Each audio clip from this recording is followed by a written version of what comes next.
ಓಹೋ ಬಾಲಕನೇದೇಳೋ. ಬುಗಣ ಮಾಡೋದು ಅಂತ.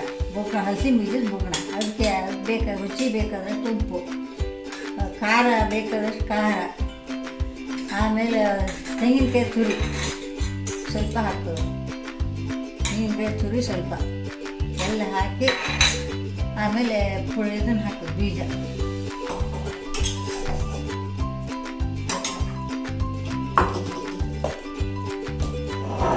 ಬೀಜ ಹಾಕಿ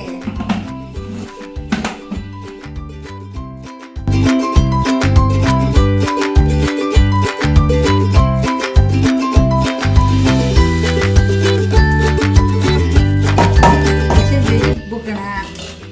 ಈಗ ಲಿಂಬೆಹುಳಿ ಹಾಕೋದು. ಇದಕ್ಕೆ ಲಿಂಬೆಹುಳಿ ರಸ ಹಾಕೋದು.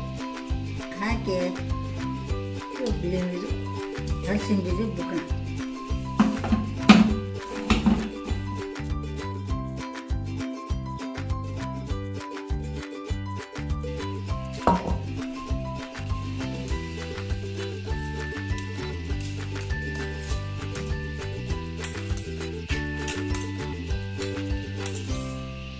ಹಸಿನ ಬುಗಣ ರೆಡಿ ಆಯ್ತು. ಹೀಗೆ ಮಾಡು. ಪಂಚಬೀಜದ ಥರ ಆಗಿರುತ್ತೆ, ಚೆನ್ನಾಗಿರುತ್ತೆ.